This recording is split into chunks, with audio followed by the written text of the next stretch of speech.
Please don't spoil the movie by adding your own soundtrack. Hi, I'm Jessica Rabbit. Is that a name? Did I make that up? No. No, Who Framed that's Roger Rabbit? Rabbit. My name is Helen Sharp. I don't know who that is. Helen Sharp. Death becomes her. You'll never get it. And welcome back to Please Don't Spoil the Movie. A podcast brought to you by sisters who love each other. Upon occasion. So Jade, I just heard you on the phone with your insurance. This has been the most irritating day. So, as you all may or may not know, I'm a recruiter for a university. I go to a college fair today, located in Metairie, Louisiana. I'm at the college fair. College fair is already too long to begin with. 2.5 hours. It don't need to be 2.5 hours. 2 hours or an hour and a half. That's all we need.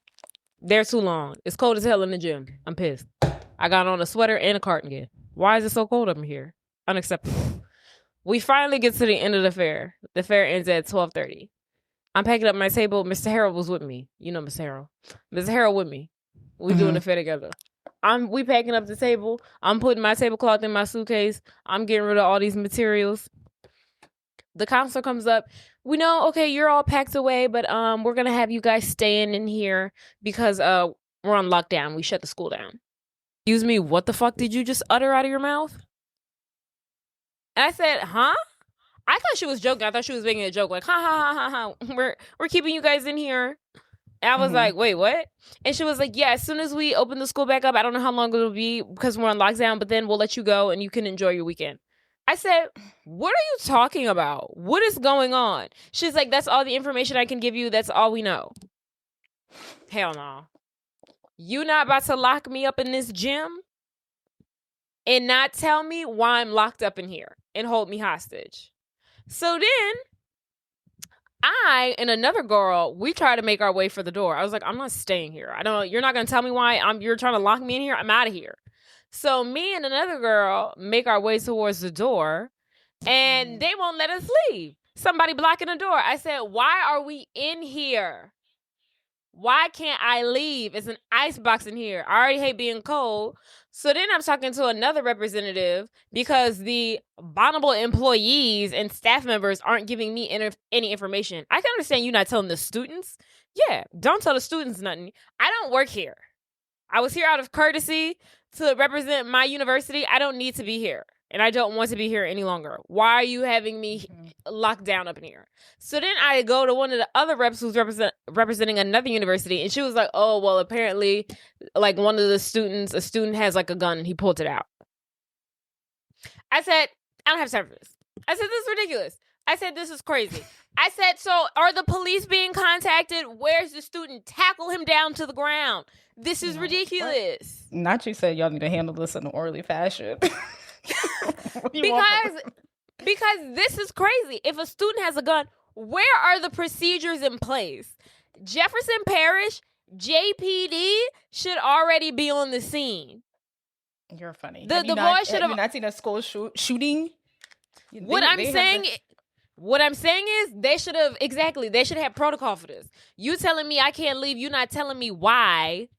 And then now you're having me held hostage in here for 45 minutes because you won't let me leave.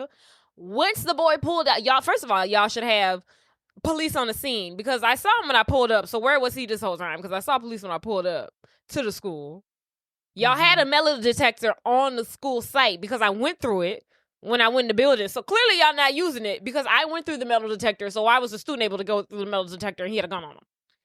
So then 3, now you are holding us hostage because y'all let this kid slip through the cracks. Y'all got the police on campus and you're not using them. You got a metal detector and you're not using that. And now the little kid pulled out a gun and now you holding me hostage and the police ain't nowhere to be found. I'm like, all right, well, did y'all call the police? We can't give you that information. Well, then let me leave if you're not giving me no information. And then so they finally let us walk out the building, and everyone, all the employees, the teachers are like, oh my God, thank you so much. Sorry you had to go through this. Please come. Can't wait to see y'all next time. Can't wait to see y'all next time. Next time, I'm not coming back here. Because then when they finally let us leave the gym, first of all, and then the school is completely fenced around. So then when they finally let us leave the gym and we're leaving the campus, we're leaving the property, they got us they got us chained in. They fenced off the school. The fence is now closed and they got a chain on it. So we waiting outside. We waiting outside in open air. I don't know where this alleged student with the gun at, but now we stuck by the fence. And I can see my car in the distance, but yet I still can't leave. I said, I'm never coming back here. Don't ever expect me to come back to the school. Talk about something. See you next time. Have you lost your mind? So then I'm in my vehicle. And that was one thing enough, because I was like, that told me right there. I said, it's time for me to find a new job, because I don't have time to be going to high school fairs and get caught up in a school shooting. I don't got time for that. And then I also work at a university, so I don't have time to be at my university and have some mega crazy person want to pull up at this HBCU and shoot it up or bomb it. So it's time for me to skedaddle. I need to go. I feel like every quarter, I'm always reminded that I should not be working where I'm working. Today was Every one. day you wake up, you should. Last time there was a mouse in my office. The time before that, I don't think I ever got into that story, but a student pissed in my fucking office. So every time I wake up, I'm reminded why I should not be there. And this was another one. I said, because I don't have time to be caught up with a mass shooting. I don't have time for that. Because a second that girl said, oh, somebody got a gun, I said, get me the fuck out of here. I said, get me the fuck out of here. Because what if are these doors locked? You held us hostage up in here, but I just went out this back door 20 minutes ago because it was so cold in here to get some warmth, and that door's unlocked. Y'all didn't lock any of the doors. Again, where's the protocol? Because if you have a student with a gun, he can easily come up in here because the doors are unlocked. You haven't closed the door. Y'all just standing in front of them. So then I get in my car and I'm on my way home. I'm on the high rise. I'm in the furthest right lane. I'm in the lane all the way at the end. I'm in the furthest lane from the end. I'm minding my business. This crazy old bitch comes over into my lane, I guess thinking I'm not there, and drives into my fucking car. I see her literally about to hit me, and I'm honking the horn. Stop, you dumb bitch. Honk, honk, honk. That doesn't stop her, and she scrapes the living shit out of my car. I said, are you fucking dicking me right now? Then I'm trying to catch up with this hoe because she acting like she didn't just fucking hit me. And I'm like, hello? You just fucking hit me.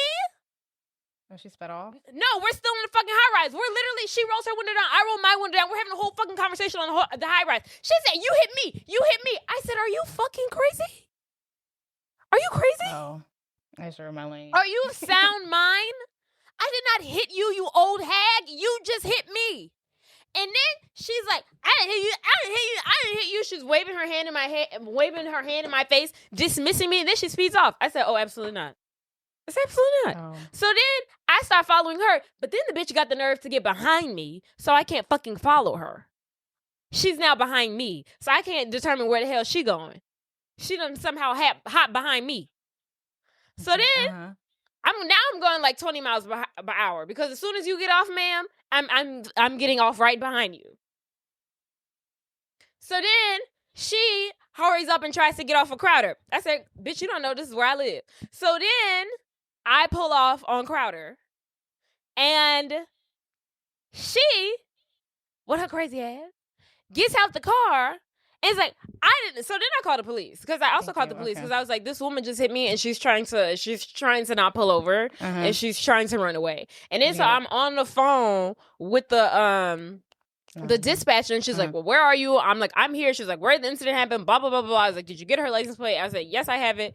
And then she gets off of Crowder. I hurry up and get off of Crowder behind her. I guess now that I done caught her, she pulls over, and now she's like, So now I'm still on the phone with the dispatcher. She starts hollering at me. I said, you need to stop hollering at me because first of all, ma'am, you hit me. She's like, they got cameras. They got cameras. I said, they don't have cameras on the fucking high rise, you jackass. No, the fuck they don't. But if they did, they would prove that you were wrong and you hit me, you fucking clown. So then the lady is like, well, if y'all are going to exchange information, she was like, there's no need for me to be on the phone with y'all. Be on the phone. I said, all right, dispatch lady, goodbye. And then once this lady was bipolar because she was singing a completely different tune the moment she pulled over versus the moment she scraped my car. She was like, I'm friendly. I got insurance. Honey, I gotta hurry up. You gotta hurry up. I gotta go pee. I got medication I gotta take. I'm friendly. You want my insurance? Okay, hold on. I got my insurance because I ain't like these little children. Hold on. I got my insurance. You got yours? Let me. We can exchange it. Come on. I gotta go bathroom.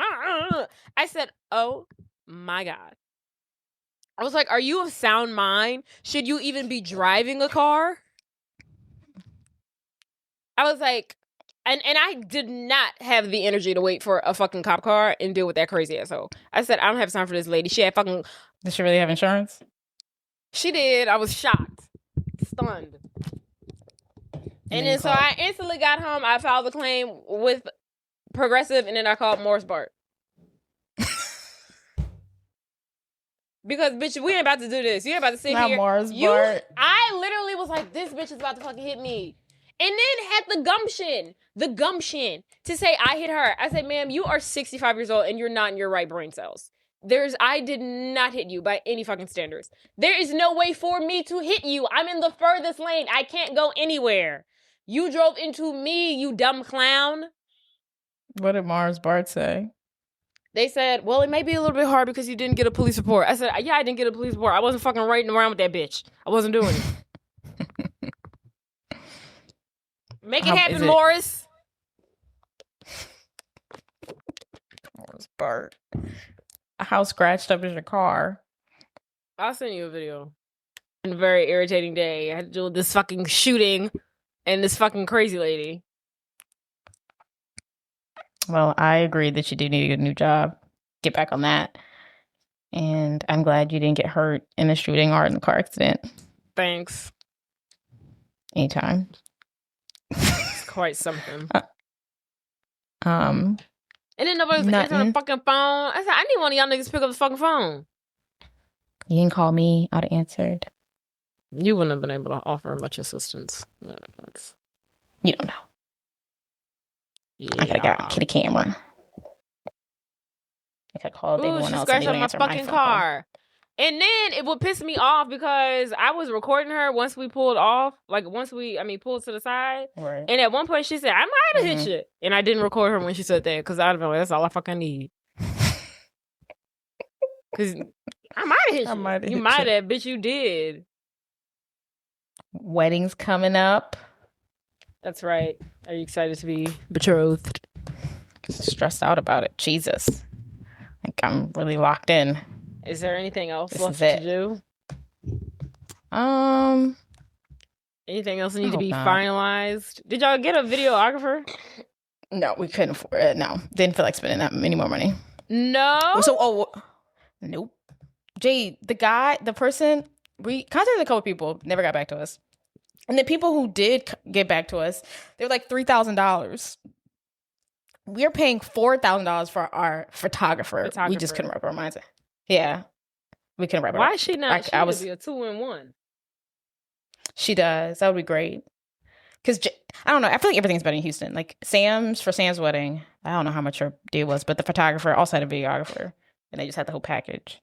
But what we're doing is we're doing this website where we renting 2 camcorders and one for the boys, one for the girls, and then we send them back the footage and they make a little video for us. Okay, I think that'll be cute. That was that was $1,000 still. $1,000. Oh, that's not that bad, I guess. There better be high quality fucking camcorders. I don't know. They look like camcorders. I almost bought one. I was like, should we just buy a camcorder? I can just give the footage to someone. Right. That's all couple. But yeah, that's what we're doing. So I will have designated people. Anyone can have it, but camcorder duty. Yeah. Please don't break it. I already know I a couple think that'll people, be I'm like, that'll do be not touch it. fine. That'll be Yeah, fine. it'll be fun. They'll probably do something cute with it. Hopefully, you seen Yeah. what they've done? Their post work. Someone made a TikTok about it. Jada found it. Wedding planner. And she was like, "This is what we did," and it looked cute.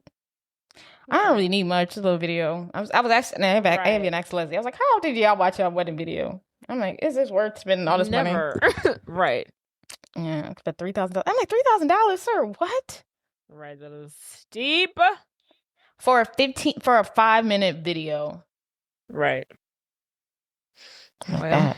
It's just crazy. But I think we're good. I got the violinist.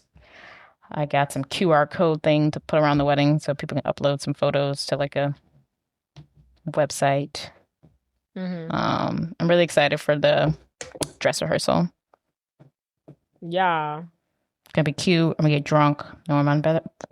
That's where I plan on getting wasted. At the wedding, the dress rehearsal. The dress. I feel like it's hard to get drunk at the wedding. What's the plan? Am I supposed to give a speech?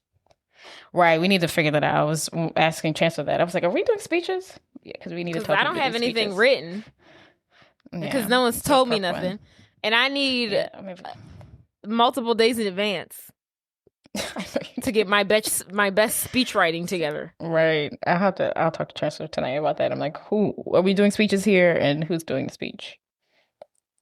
Because he was like, it can't be a free for all. But I was like, well, no. Well, I feel like it's supposed to be like kind of like everybody. That's what it's for. Right. At the dress rehearsal? Like, I think, like everyone who wants to give a speech. Time, this is your time to give the speech. Yeah. If you can't do this shit at the wedding. At the wedding, right.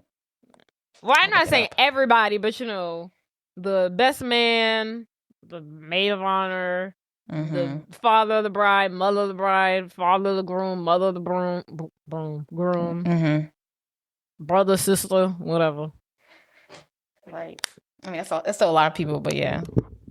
I mean, yeah, that's where it needs to stop because not every bridesmaid can say something. We ain't got time for that. I've been watching The Paper. I was just about to. First of all, I wanted to talk about that on my own. Independently. It's really irritated me that you have not watched it. Oh, you wanted to watch it together? I said independent of you. Oh, independent of me. Oh. I wanted to talk about it, and you have not seen it, and me educate you on it. That's what I wanted to say. What were you going to say? Let me see so I can disagree. I think it's awful. It's not funny. It's okay. I think it's like it tries to be funny, but even when it tries to be funny, I'm like, what is the joke here? I was like, that's not funny. Yeah. I nothing about this is funny. The only one who's semi-funny is Esmeralda. And she's not like, ha, I'm not pissing myself. It's like she's just interesting. She's just interesting to watch. Yeah, when she's on the camera, she's gonna just want to listen to her talk and whatever dumb shit she's gonna say. But that show is not fun. I'm just like, where are the jokes? Because I haven't found one. Yeah, it's a little. But everyone who I like, what I hear on TikTok and with like people, whatever, like people like it. I'm like, why? It's okay. I watch it at work in the background, and usually I just get kind of bored usually when I watch it. But it's okay. I like Esmeralda. I don't know. I'm gonna try to see. Maybe they need to like push in the right direction. It's just not funny. Also, I mean, I guess the point of the original Office was all the characters were very different, and all these characters are very different too. But I don't know. I also don't get the concept. I'm like, so y'all work for a toilet paper company that sells a newspaper? I was thinking, I was watching that because I got to the episode where like the toilet paper company gets in trouble for backing up the pipes, and I was just like, oh, I forgot that was part of this. How does that go again? Right. Like, why couldn't it just been a paper company? Now, why is it now it's a toilet paper company that owns a newspaper? I think because we have to believe that they have money, because without that, I guess like, how do they keep how this are they afloat? still staying afloat? Yeah, I think that's the only thing I can think of. But yeah, it's kind of weird. And then some of the stories in writing, I'm like, I don't know. I just don't like. I guess I don't like how involved their job is actually. I don't like that. Because I feel like The Office was about their lives, and they did paper, and they sold paper in the background. But this seems like a lot of their storylines is about writing a news article, and their news articles are stupid. And I wouldn't care, and I don't care if it was funny. Like, it was funny, sure, do whatever. It's just not funny. So I don't know. I don't like any direction they're taking because it's not funny. I don't know. Yeah. I'm not connecting with the characters. But neither I didn't connect with season 1 characters of The Office. Maybe they'll do better. I don't know. Season 1 of The Office only had like 6 episodes. So. Exactly. Yeah. And a lot of people don't like season 1. I mean, I didn't mind it. But a lot of people don't like season 1 of The Office. He's just so they Cringy. toned him down. Yeah. They toned him down. He was not lovable. Yeah, he wasn't. He was like he wasn't likable. Yeah, he was like the British so they version. had to tone his ass down. Yeah, I'm like we have to like him. Season 1 Michael Scott and season 4 Michael Scott are completely different human beings. Yeah. Mm-hmm. Yes. Mm-hmm. Much more lovable. I love Michael. He's such a nice guy. He means well. He means well. I wouldn't say he's a nice guy, but he means well. He's got a heart goal. He means well. He means well. And like when people are like, "This is a family," and I'm like, "Oh my god, this is toxic," but he really believes this is a family. That's so sweet. Oh my god, this is toxic. Toxic. Right. That's how they get you at those toxic workplaces. Yeah. We're a family. No. I have my own family. Right. I work with you people. He wants it to be true. Because he should have fired half the people after the way he was talking to him. He should have been fired. Not he should have fired half of the people. He should have been fired. But like when Dwight... Every episode he should have been fired. Okay, but when Dwight went behind his back and went to Jan and was like, "Give me Michael's job," he should have fired Dwight. Dwight should have been out of there. Dwight was right because Michael should have been fired. So Dwight was right. No, you know what? I actually in that's episode where they do the movie Mondays. I think I'm pretty sure it's a movie Monday episode. Oh yeah. But at the other office, where Jim goes to work for a little bit, they play Call of Duty every day, and I was just like, so Michael can't do movie Mondays for 30 minutes, but these motherfuckers over here shutting down, turning the lights off, playing Call of Duty every day. Why can't Michael do movie Mondays? It's team building. Okay, so it's a movie. I was like, not you nitpicking because what's wrong with that? That is team building. Watching a movie. That's fair. And it's also sales. Fair. It's not dead ass in here, but whatever. Mm-hmm. Haven't seen anything lately. I watched The Monkey the other day. Oh, is that the movie about the guy who's like a rock star, but he's a monkey? No, not that. I know you're talking about this. Monkey's like it's a comedy horror film, but it's about this. You talked about this already. Is that the guy from Slumdog Millionaire? No. And he's like a boxer or something? There's a lot of movies. What was that movie called? It was definitely called like The Monkey. It was called something. Wait. Why is there so many monkey centric? Right, that's dog movie there. What was that movie called?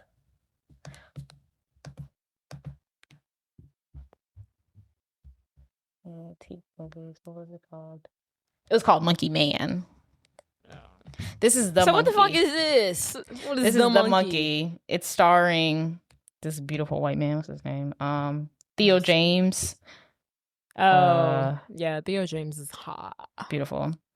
But it's about this it's about two twins. It's about this evil monkey that these two twins messes up their lives, and every time you wind the monkey up, it kills somebody at random and affects their whole lives. But it's funny, and it's funny. It was funny. It was just a dark comedy horror film.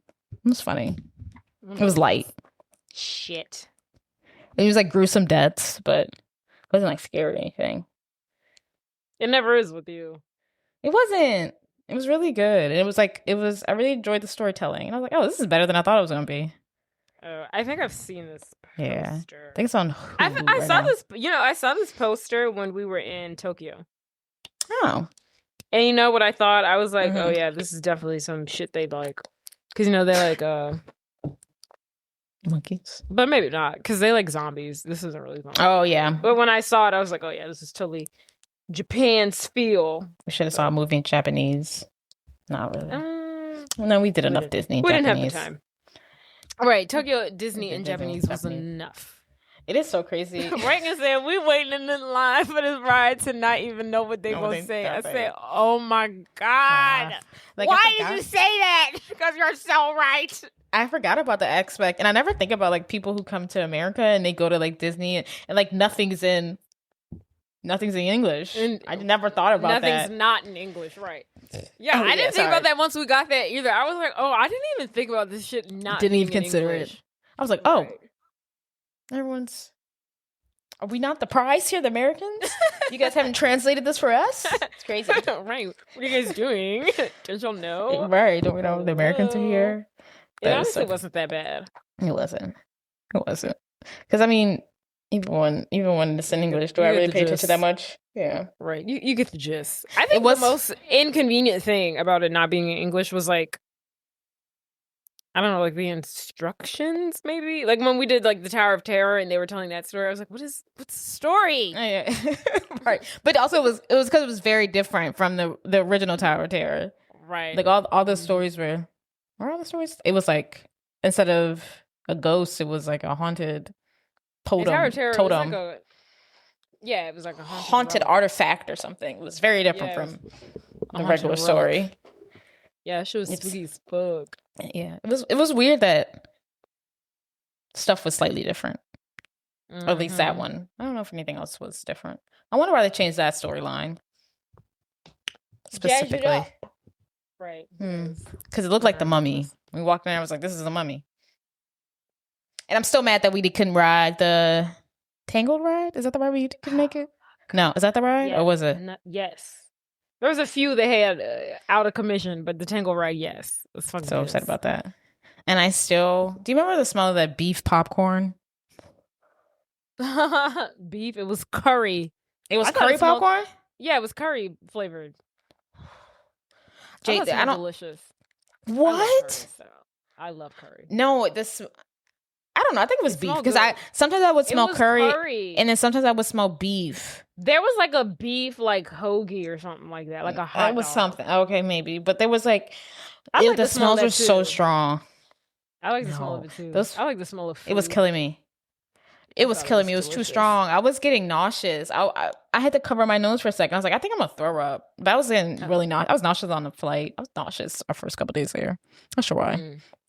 But that smell. I thought I was pregnant for a second. I was like, am I pregnant?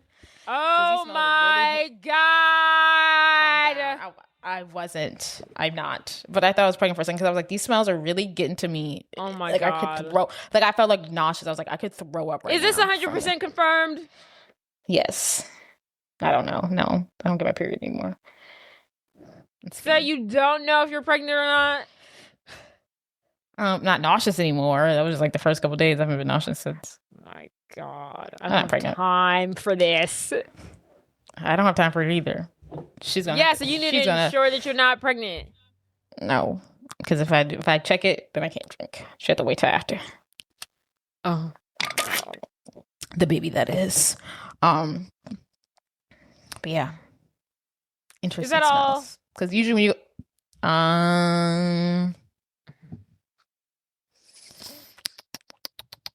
Speaking of Movies. spooky and haunted and relics, think I spooky. forgot what movie we were doing for a second. Oh, Think wow. Halloween. Think spell books. Think witches. Think warlocks. Think Halloween night.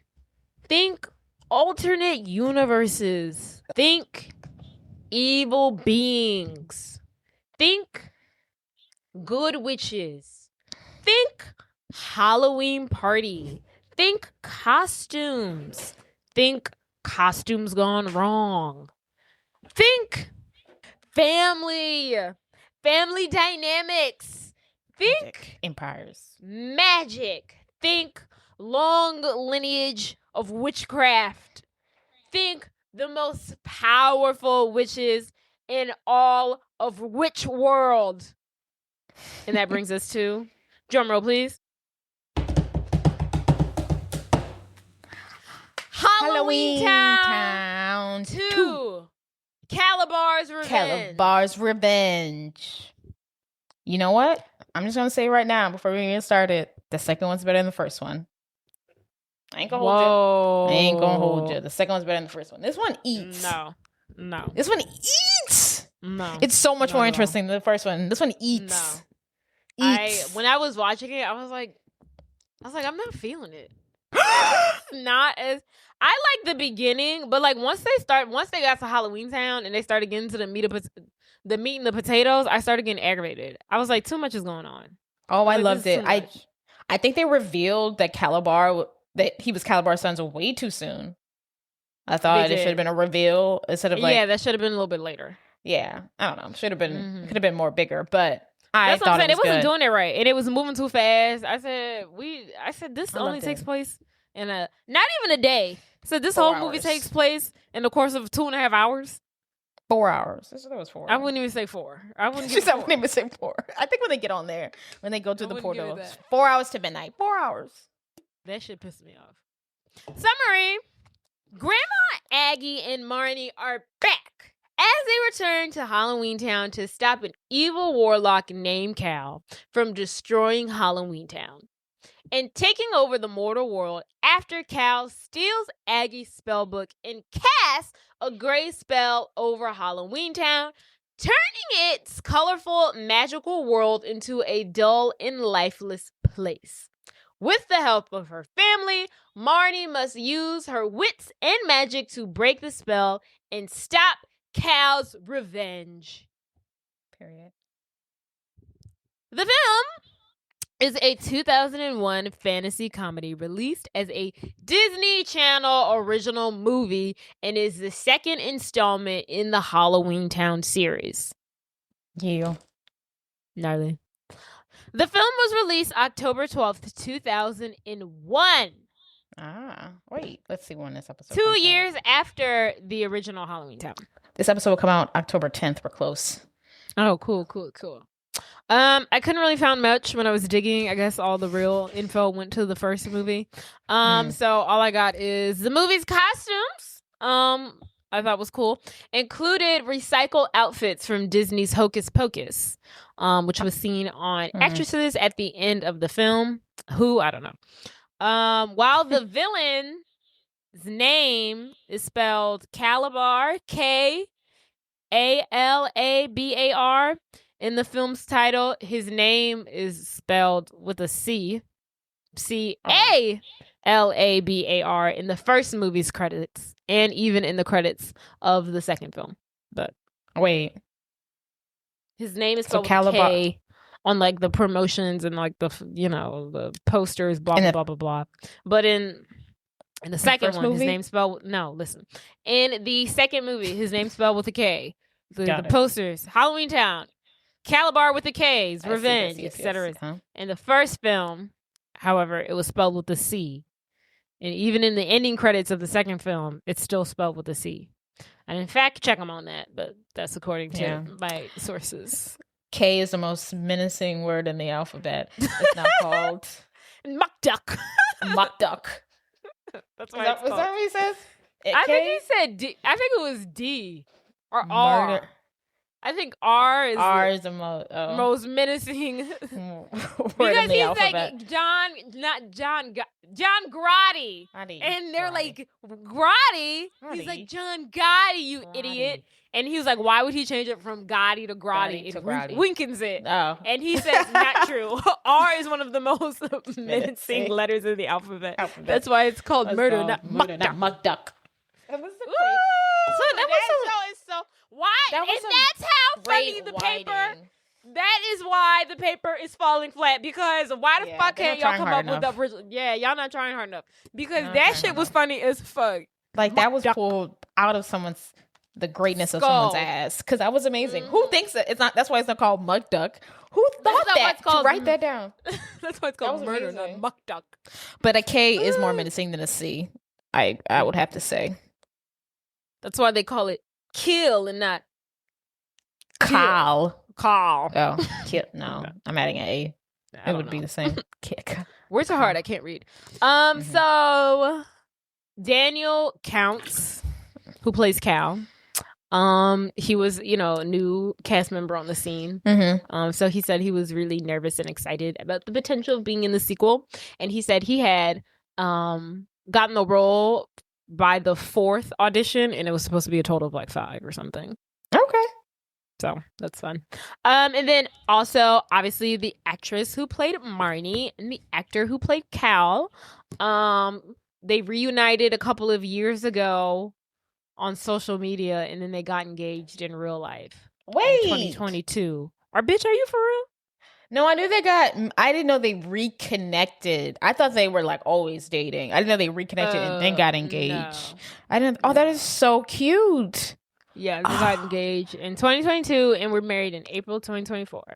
Okay, girl. Good for them. Isn't that so freaking sweet? I honestly so wish it would have been the one who plays Luke. I would have liked that better. Luke is hot. Girl, That's a hottie. Cal is handsome, but Luke fine as hell. Even when he was like in this movie, even when he was a goblin, an ogre.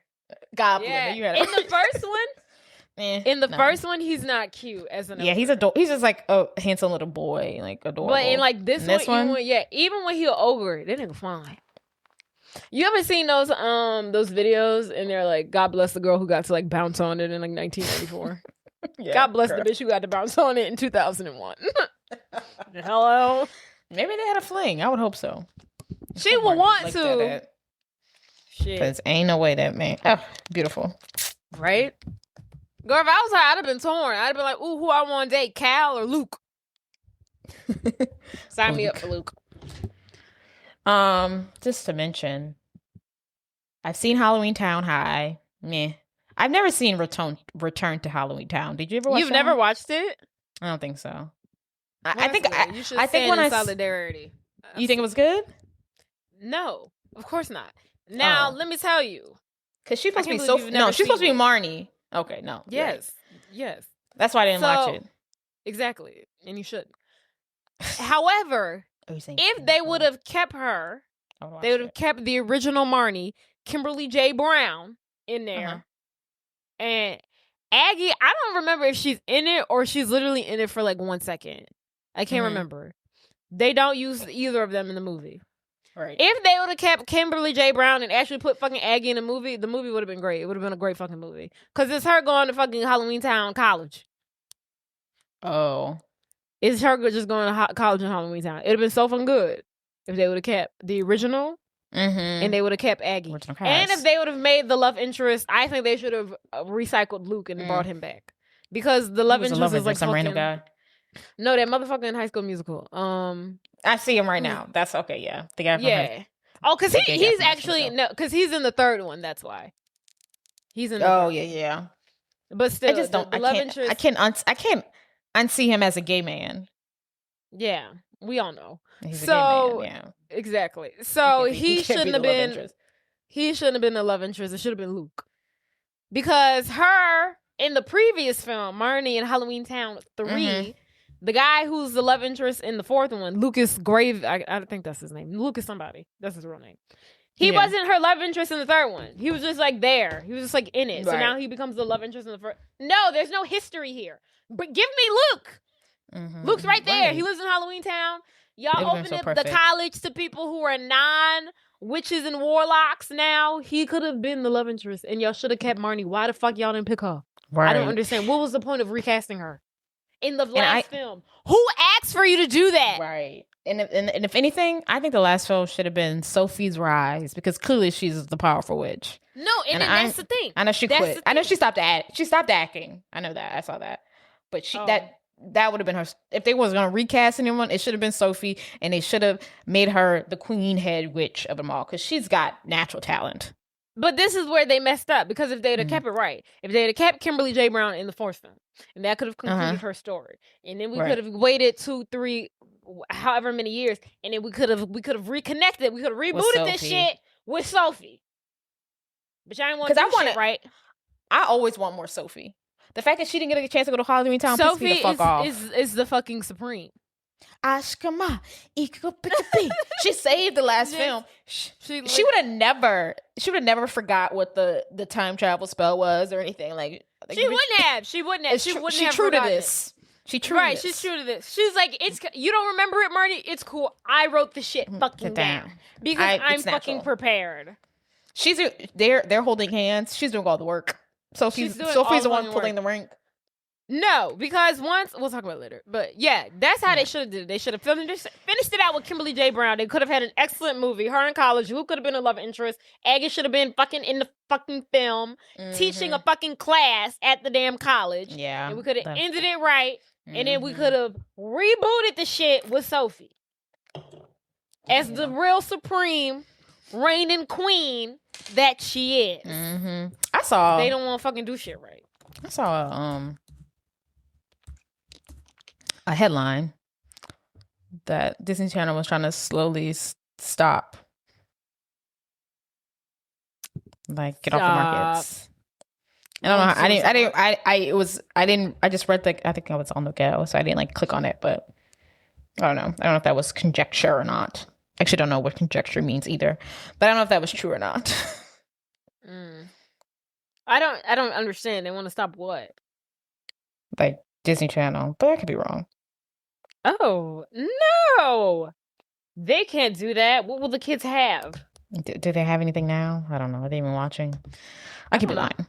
That's not. I could have. The headline could have been. Yeah, I have no idea what's on the Disney Channel anymore. Or Nick. I don't know what the kids are watching. Besides the reboots, and I still don't know if they're still on, but that's all about it. I know. That's all I know. The reboots of what? Of all the shows that we grew up with, like Wizard, Where It Really Plays. And they do Boy Meets Home. Yeah. Raven's Home. Boy Meets World. Boy Meets World. That's old though. That's kind of ended. That's the only ones And it was terrible. Oh my god, that was so bad. Boy Meets World. Girl Meets World. No, Girl Meets World. It was fucking donkey water. Oh my god, that was so bad. Donkey water. It was like trying to be so deep, so hard, but it was like so fucking bad. It like was really. It was really trying to be like Boy Meets World, but like it was falling flat. It was just so bad. But Boy Meets World, I mean, it wasn't but series every 5th, 10th episode. What? It wasn't like series every episode. Because Erica used to be acting like an ass. Right. Once he was poor or something. That's all. He was poor. Who is he, bitch? He was poor or something? The poor one. What you call it? Sean, his best friend. Yeah. And he started dating that black girl. That fucking hardship. Yeah, and he started dating that black girl. He started dating Angela. I didn't realize that they didn't like end up together. No, they didn't. By college, like the show ends and they break up. Yeah. I remember. Why the fuck would they do that? I remember them being in college and them being broken up. I remember them breaking up in college, but I was just like assumed like, oh, they'll get back together. Like at some point in like one of the later episodes, they'll get back together. They don't. There's only one love story here, and that's right. There can only be one successful love story here. That's Corey and Topanga. Great movie. Okay, show. Cast Kimberly J. Brown as Marnie Piper, a 15-year-old witch who goes on a journey to undo Halloweentown's great spell. Debbie Reynolds as Agatha Aggie Cromwell, the grandmother of Marnie, Dylan, and Sophie, and the mother of Gwen. Judith Holga? I don't know. As Gwen Piper, the mother of Marnie, Dylan, and Sophie. A real bitch. Joey Zimmerman as Dylan Piper, the 14-year-old brother of Sophie and Marnie. A real square loser. Emily Rozicki as Sophie Piper, a 9-year-old who is the sister of Marnie and Dylan. Philip Van Dyke as Luke the Goblin. He helps Marnie on her journey. Daniel Counts as Kalabar Jr. Kalabar's vengeful son. Okay. Peter Wingfield as Alex, a golem that Cal made of frogs who pretends to be his father. What is that? Let's dive in, shall we? So, the film begins Halloween night. It's been 2 years since the previous film, and Aggie has been living in America, human world, for the last two years, along with her grandchildren and her daughter, excuse me. Sorry, I lost my notes. On this night of Halloween, Aggie and the family is hosting a fun Halloween party. I'm pretty sure Aggie's the one putting this on because she loves Halloween. The mom hates everything Halloween. The Halloween party looks so fun. So fun, amazing. At one point, Aggie goes up to her room and she looks on her globe and she watches all her friends from Halloweentown because she kind of misses them. She's spying on them, which I think is kind of weird, but she's like watching all her old friends do stuff and hang out. And Sophie comes in. She's like, "Why don't you go visit them? Why don't you go back?"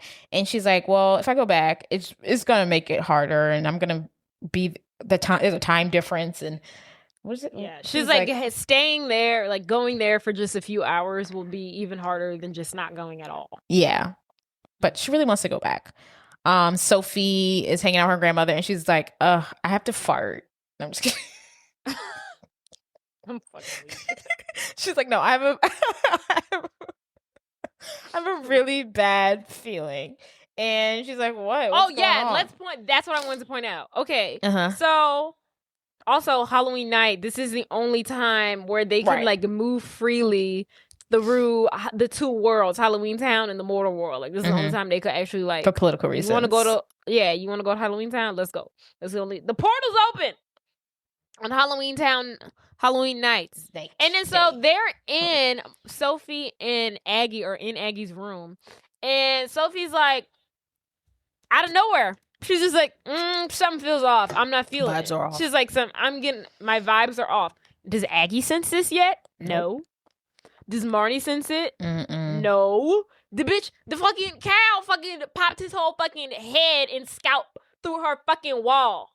And she barely noticed that nigga. Right. She couldn't He's tell. Been watching her. He's been watching her through her fucking walls, and you can see him watching her, and she can't even tell the fucking vibes are off. Why the nigga watching her in her room through the goddamn wall, and he can see her, and she can see his scalp if she just turned the fuck around.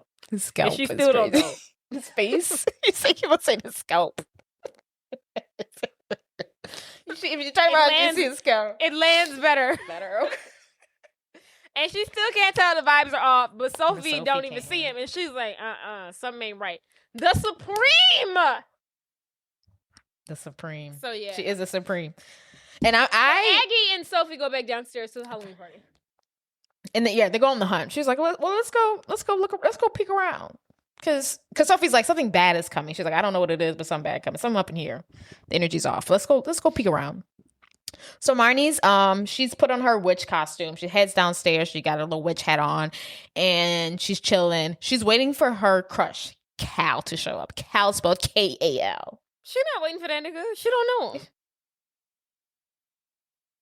He just pops up. She does not know him.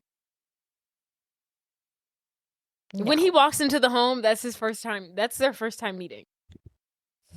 Possible. You thought they've been IMing or something? That's who she's been IMing. That was her friend. She got no friends. Not her friend. Okay.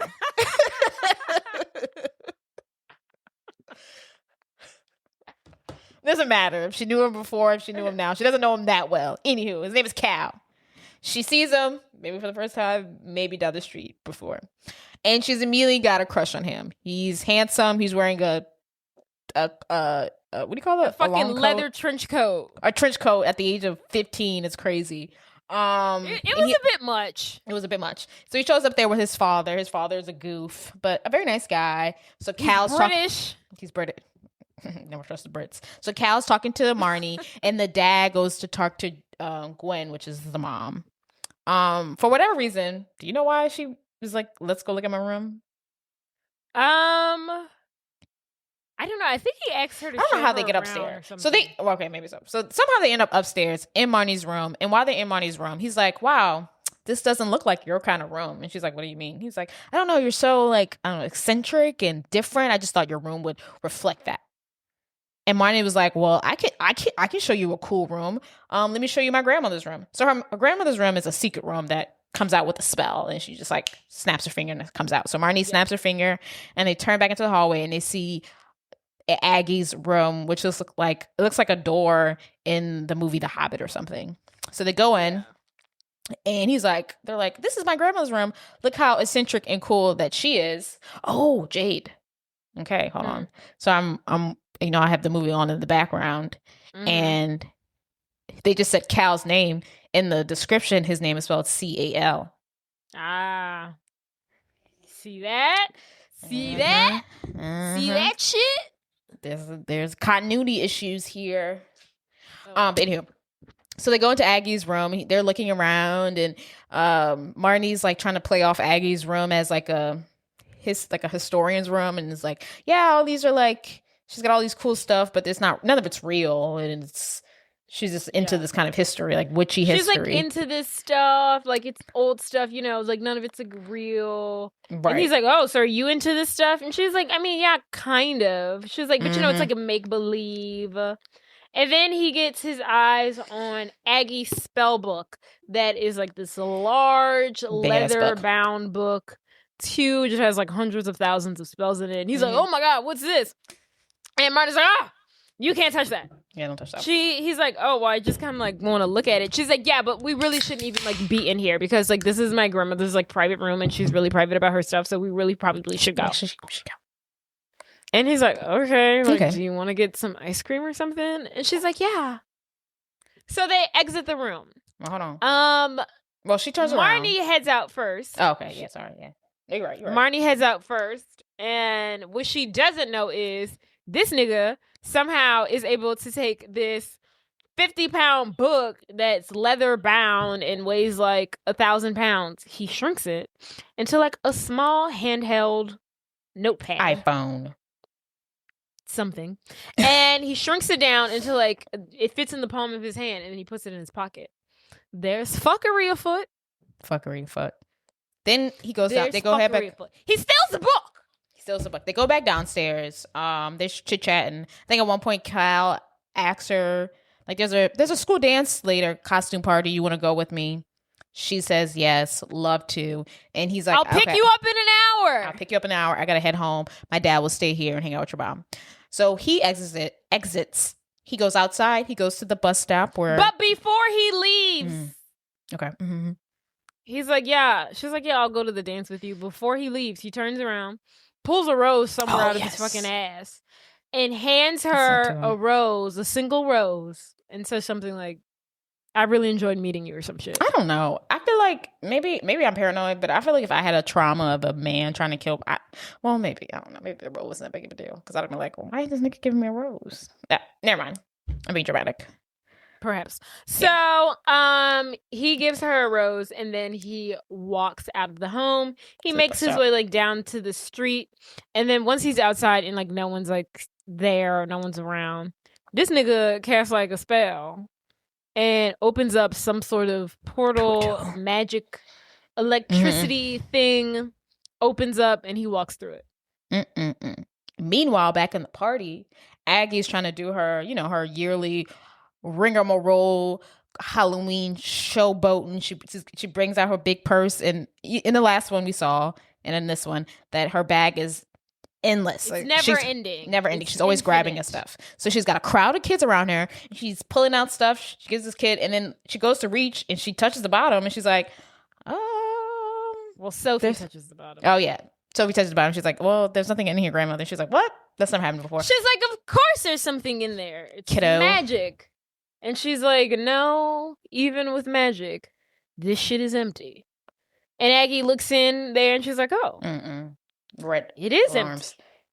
She's like, well, that's strange. Never mind. Don't know. That's never happened to me before. This bag is powered to my house in Halloweentown. So don't know how this could be happening. So maybe so she apologizes to the children. She's like, sorry, kids. And now their alarms are up. They're confused. Aggie was like, okay, something's wrong with my magic. It's connected to my house in Halloweentown. Maybe I just need to take a quick trip to Halloweentown, check it out, come back. She tells this to Marnie and Sophie, and I think Dylan's there too. And they're like, oh, that'd be so fun. Well, everyone besides Dylan. And they're excited to go. But of course, they must run this by the evil bitch herself, the mother. Gwen. Gwen. That hating asshole Gwen. Gwen is over there. She's still flirting with Cal's dad. But she surprisingly lets Marnie go. Sophie wants to go too, but she's like, Sophie, bitch, go lay your ass down. She surprisingly lets Marnie go. So Marnie and Aggie head outside. They stand at the bus stop waiting for the Halloween bus to bring them into Halloweentown. They call it with their little magic, but nothing happens. Weird. Very strange. So instead, they do, plan B. I don't know why they don't always do this, but they call a portal. They like do a little magic and a portal appears. It's like a doorway to Halloweentown. And they're like, woo, exciting. Before they enter, there's a time, a stopwatch on it, or countdown on it. Time clock on it. That says 4 hours to midnight. Because when midnight hits, the portal to Halloweentown, the bus, the portals, nothing will work. There's a magic lock basically on the spells that get you from into Halloweentown, so you can't go back. And even if you wait a year, there's a time difference in Halloweentown versus what I don't get is because even throughout the evening, when Aggie and Marnie and Gwen are having their discourse, and Marnie's like, oh, once I graduate high school, I'm going to move to Halloweentown. Grandma's going to train me. Aggie's like, she's coming with me to Halloweentown. Gwen's like, if you go to Halloweentown for a year, that'll now become your life. You'll be a stranger in this world. So I'm like, which one is it? Is it a year in Halloweentown? Or is it 100 years in the mortal world? Or 100 years in the mortal world is a year in Halloweentown? I thought it was a year. That's a year in mortal world, but in Halloweentown, it's a couple years. So maybe she, right, that's confusing the way she phrased it, but maybe she means in a way because it makes they make it seem like it's the other way around. A year in mortal world is like a multiple, 100 years in Halloweentown. So she's like, if you go to Halloweentown for a year, you'll be a stranger in this world. No, the fuck she won't. It'll still be a year in your world. Yeah, but maybe she just years. Right.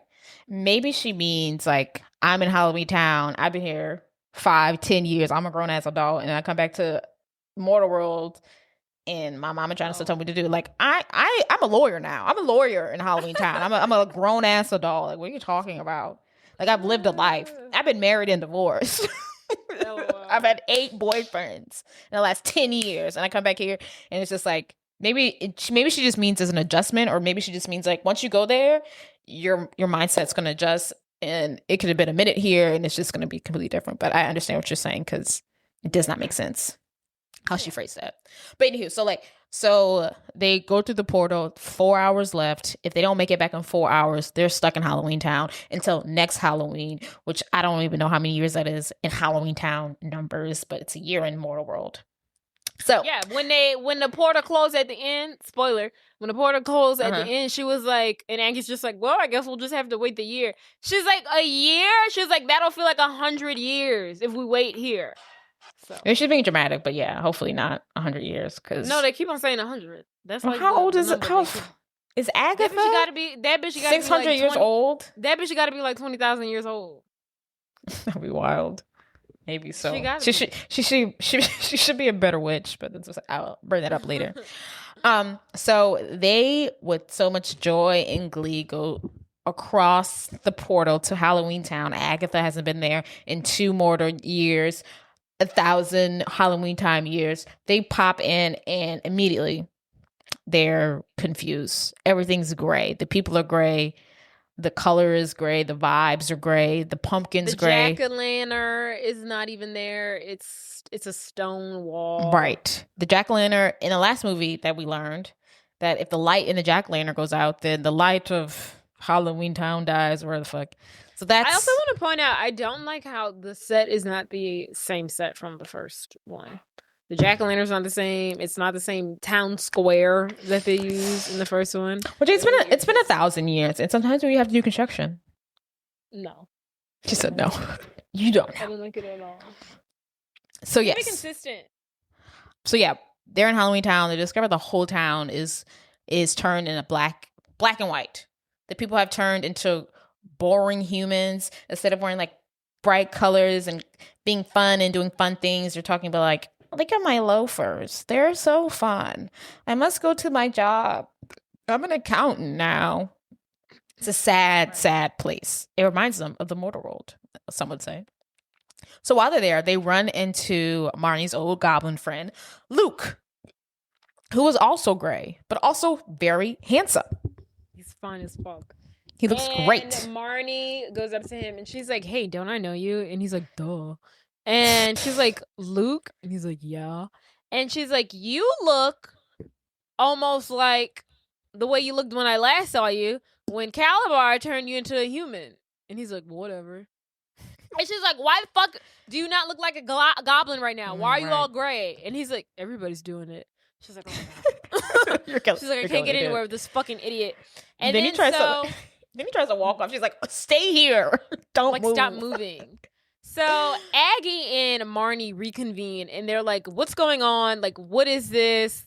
Marnie's like, Grandma, what the fuck is happening? And Aggie is basically like, I don't know. Looks like somebody put a spell on Halloweentown. Mm-hmm. Looks like they're trying to basically paint Halloweentown as humans. And they're doing a caricature of what Halloweentown thinks of mortals, basically. Yeah, so like how we dress up as like creatures from Halloweentown, they're doing their spin on, whoever did this spell is doing their spin of mortals. So they're making them boring and gray and lifeless. And Marnie's like, oh my God, humans aren't that boring. And she's like, maybe not, but like somebody did this shit. I don't know. And Marnie's like, well, how do we fix it? And she's like, I don't know. I think, you know, in my spell book, I do have a spell similar to this that can reverse it. And then Marnie's like, excellent. When it comes to spells, all you have to do is say them backwards. So we just need to say the spell that you have in your book backwards, and maybe we can fix this. And they're like, bet. So then they call up Dylan and Sophie in the mortal world through these like walkie-talkies. And they call up Dylan, and they're basically like, hey, Dylan, can you please go and get my spell book out of my room? This is Grandma Aggie. And he goes and does it. He brings Sophie along with him because he can't get in to her room because there's like a secret spell to get into Aggie's room that only Sophie, Marnie, and Aggie know. So Aggie sends Dylan and Sophie off to go get her spell book out of her room. Dylan and Sophie enter Grandma Aggie's room. They look for the spell book. However, it is not there. It's nowhere to be seen. And Aggie's like, can't be the case. Not possible. Who the fuck was in my room? Did any of you go in my room? Sophie's like, I didn't. Dylan's like, I didn't. Marnie's sitting there quiet as fuck. Aggie looking at her, bitch, did you go in my fucking room? And she was like, only for like a minute. And she's like, well, did you go in by yourself? And she's like, I might have brought somebody with me. And she's like, who? And she's like, well, Grandma, he wouldn't have stolen anything. He's like really sweet. His name is Cal. Like, he wouldn't have done this. And she's like, maybe so. But as of right now, he's our only suspect. And they're basically like, well, now we have to go back to the mortal world and investigate your friend Cal and see where my fucking shit is. So now, to undo this, they now have to go back to the mortal world, look for Aggie's spellbook. So they try to open up the portal back to the mortal world. They say their little spell to the mortal world. We take our leave. The portal don't open though. They're like, what the fuck? Aggie's like, this must be a trap. Whoever cast this spell knew that it would affect my suitcase that is connected to my home through magic, and that because my magical suitcase wouldn't work, I would come to Halloweentown to investigate. And once I investigated, they would somehow fuck with the portal and trap us here. Good job, Aggie, because now the real villain to the story is now revealing himself. Cal pops up, his face and scalp pop up in what is supposed to be the Halloween like town jack-o'-lantern, which is now like a stone wall. His face pops up through it, and he's like, very good, Aggie. You're really smart. Why does he sound like that? Why did they deepen his voice like that? I don't know. I think he's not trying to sound like a kid. I don't know. But then when we see him again and he's like in the fire, he sounds normal. So I was just like, why did y'all deepen his voice? Maybe they're just trying to like make it seem like he's coming through the system. So he's speaking to them through the little cement wall. And Marnie's like, Cal. He's like, hey, Marnie. And she's like, he's like, are you doing this right now? Like, what is this about? And he was like, yeah, I'm the one behind it. I stole Aggie's spell book. And she's like, why? She's like, why are you doing this? And she's like, wait, Cal? your name's Cal. The Rose. And she starts connecting the motherfucking dots. The wheels start turning. Because in the first one, Kalabar gave the mom a red rose, and that was always his little magic trick. He gave people red roses. And it clicked. He had a way with women, and he'd always give women red roses. And he got that from his pappy. And she's like, oh my God, Cal, the red rose, Kalabar, you're Kalabar's son. That's right. Right. Aggie's and like, she's like, he didn't have no son?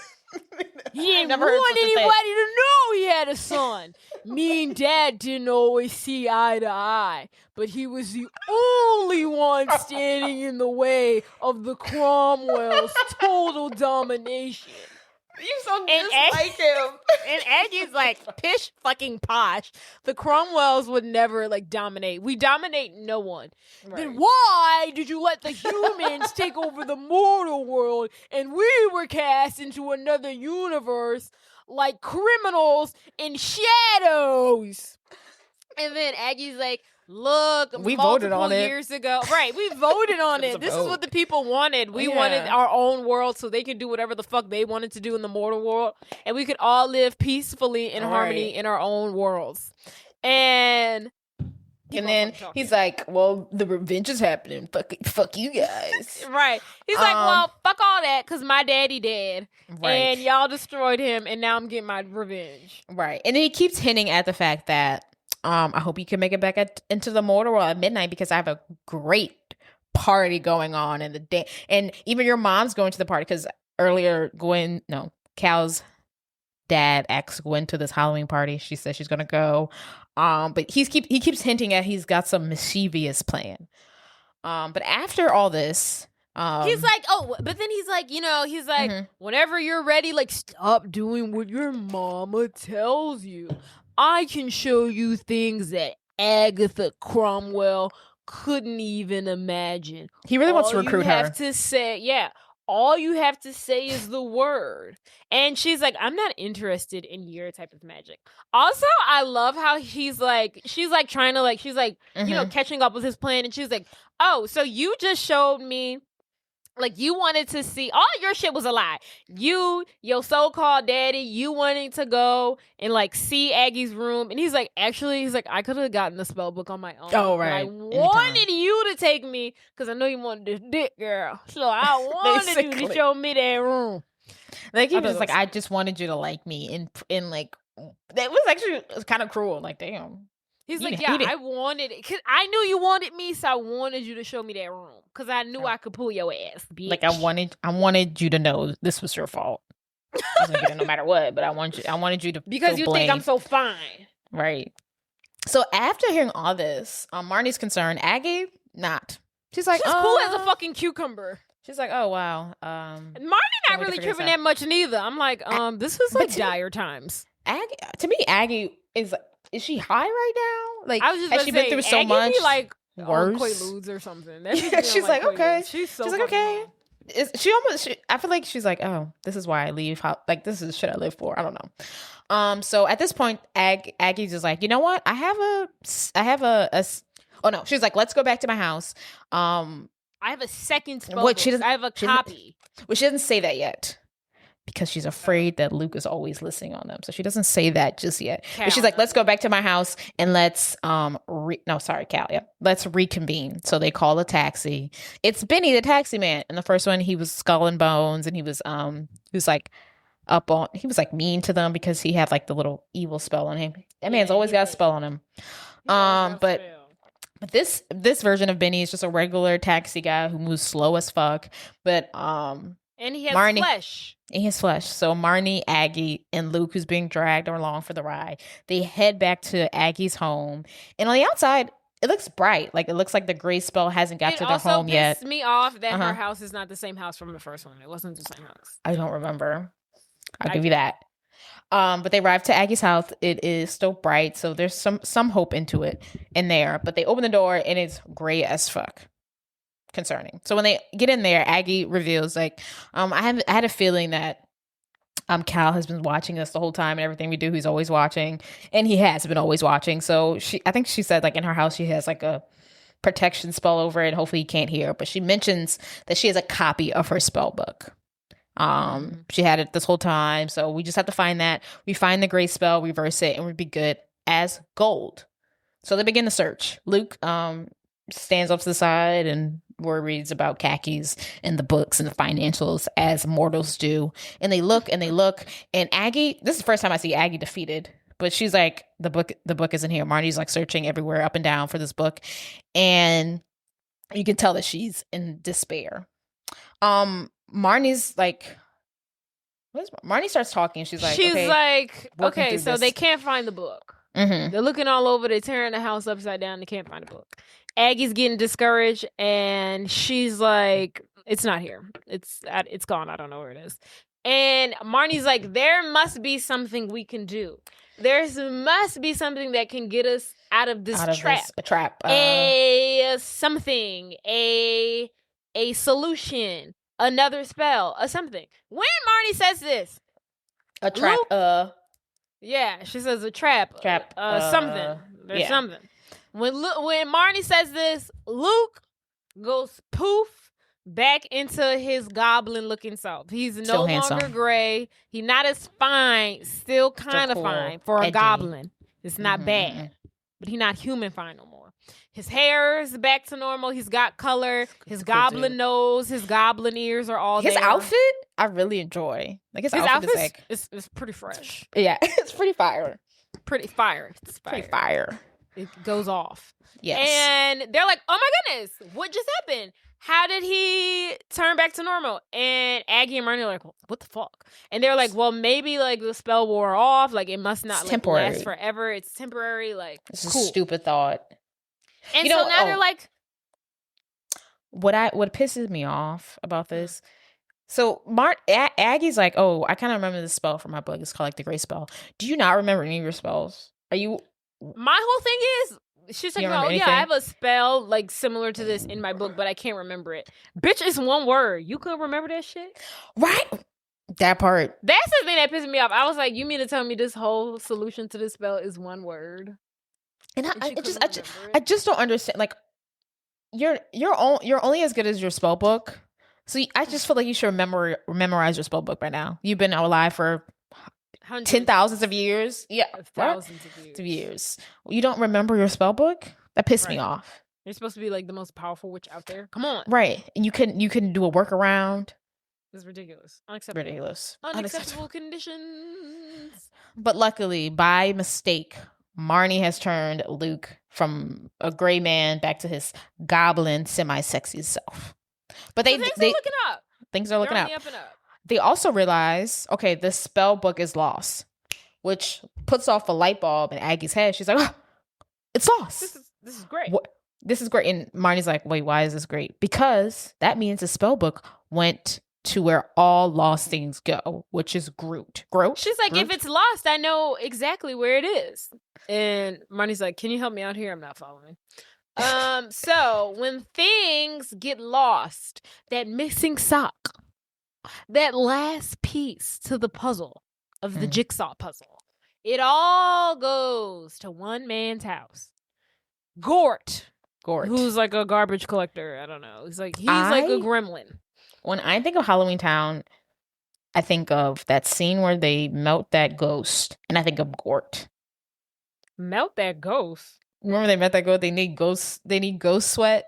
You know when they're trying to collect everything for the spell? I think of that little gotta take a fang from a vampire and the sweat. But I always think of Gort.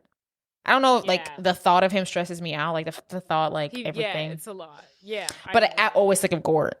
So Aggie's like, all things that get lost. This world and the mortal world, they all end up at Gort's place. Yeah. I think that's crazy. Because that's a lot every of stuff. single item that's ever been lost ever in its entirety, it has to go to this man's house. Mm-hmm. We have to shift through that shit. Mm-hmm. Dirty, all right. disgusting. Doesn't sound like a exciting news to me, but sure. But while this is going on, Oh. Oh, okay, yeah. Oh, this is going on back in human world. A couple things happened. Gwen was axed out by Cal's dad to go to the dance. Dylan saw Cal's dad walk off. He turns his head again. There's a frog in the room. What's that about?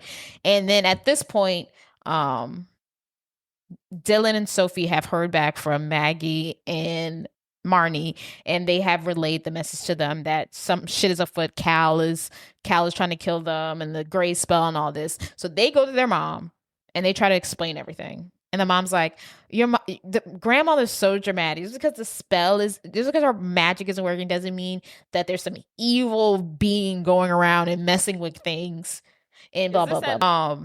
Then while they're trying to explain to this, his name is Alex, Cal's father. Alex comes in to pick up the mom to go to the Halloween party. He arrives dressed as a frog. Interesting. And then he's like, oh, my son had a perfect Halloween costume because she didn't have a costume. Here's this goblin mask. It's this terrifying goblin mask. And he's like, you can wear this. Before they leave, Gwen is like, oh, I guess I can't go in the party anymore. Someone's got to watch Sophie. Dylan's like, I'll watch Sophie because I guess he had plans to go to the dance to meet up with some girls, but he ain't got no game. So he's like, you know what? There's no point for me to go anyways. I'll stay back and I'll watch Sophie. You go off with your date. You have a great time, Mom. Have fun wearing that goblin mask. You dumb bitch. But yeah, she doesn't believe anything. I don't know why she thinks they're making it up. I don't think they tell her that at this point in time. I don't think we don't see them tell her that, but that's what they're explaining to her. Because when Aggie's like, let's go to my house, Aggie's like, let's go to my house. You can call Dylan on the thing phone and catch him up on anything. But we never see that scene. But that's what's happening. We never see them explain what's going on. But the mom is like, no, that's not why she doesn't have magic, blah, blah, blah. She doesn't. Yeah. We don't see them explain to her, but that is what I believe is happening. But yes, so they try to tell their mom what's going on. She doesn't believe them, and she's gonna go to the dance with Alex, the evil frog man. Back to these other two bitches. So Marnie and Aggie and Luke, they go and pull up at Gorg's house to go look for the second copy of Aggie's spellbook. They pull up. He lives in this cottage or whatever. They knock on the door. He's completely taken over by the gray spell. He looks like a traditional black guy in a suit. He looks like he's like a mortician or something. He just looks like he's a businessman. And he's like, hi, can I help you? And they're like, hey, Gort, it's me, Aggie Cromwell. Lost the book. It should be here. Can we come in? And they go into his crib. Nothing as normal. His shit's clean. All he has is like a pile of socks. All of his stuff is gone. Aggie's like, Gorg, where's all your shit? Where's all your garbage? Where's all your junk? And he was like, oh, I threw it all away. And she's like, what about all of your books? And he's like, oh, I had a garage sale a couple of days ago. I just kept the important books, the important stuff. So all of the stuff that he would normally have, it's all gone. He also sold Aggie's book, her spell book, in the garage sale. So he doesn't. Well, I don't think he sold it then. Right. Well, so he tells them that he had a garage sale to get rid of all the junk. So they now assume that the spell book was sold in the garage sale. So back to ground zero. We're back at level 0 now. They're like, okay, do you know who you sold the book to? And he's like, do these socks match? And they're like, we really need you to focus here. And so Marnie's like, oh, okay, what the fuck can we do, Grandma? How do we fix this? Looks like we need to get the fuck out of here. This place ain't fucking safe. And he goes to open the door. He's like, the door is locked. I don't know why he was so eager to get out of there. He's like, we gotta get the fuck out of here. And the door's locked. I was like, just unlock it. Fuck, the owner's right there. But so then they're like, okay, we gotta lock down. Marie's like, Grandma, we gotta lock down. We gotta hunker down. How do we do this? How do we fix this? And now Aggie is now slowly turning gray. The gray spell is now affecting her. And she's like, oh, fuck. She's like, it's probably only a matter of time, Marnie, before this shit gets you too. And she's like, fuck nah. We need to figure this shit out. How do we fix this? She's like, okay, Grandma, just like every spell has like its like solution. Like it's, how do you undo it, I guess? Like just how like you can do every... Yeah, it has a reverse to it. Like there has to be like, okay, we don't have the spell book, but there has to be like a backdoor option. Like there must be a way we can like find the solution without. Yeah, we can find like a way around it. And she's like, well, how the fuck can we do that? And she's like, I don't know. She's like, think of something. And Marnie's like, okay, well maybe we can time travel or some shit. And Marnie's like, do you have a spell for time travel? Like, maybe we can go back in time before Gort sold the book at the garage sale and get it then and then use it to break the spell. And she's like, do you have a spell for time travel? And Aggie's like, all right, let me think, I guess. And she writes it down as she's slowly turning gray. She's using all of her energy to write down this fucking spell. It's fucking in Yiddish. And as she writes it down, she completes it, and now she's turned completely gray. So now she's like a lost cause. Her and Gort are like sorting the fucking socks. And it's up to Marnie and Luke now. Right. And then Cal came in. He pops in. Yeah, he pops in. He's like, yeah, I knew y'all would come to Gort's place, and that's why y'all locked in there, because I put a spell in it. He's always one step ahead of them. He knows what they're going to do. And he also mentions like, hey, because he keeps fucking with her. He's like, yeah, my dad's bringing your mom to the dance, and she's gonna wear this. Dad fucked your mom. She's gonna wear this ugly mask. And before she turned gray, like fully gray, Aggie was like, I remember from my spell book, the creature spell. It was banned during the dark times, and it turned humans into creatures that they were mocking.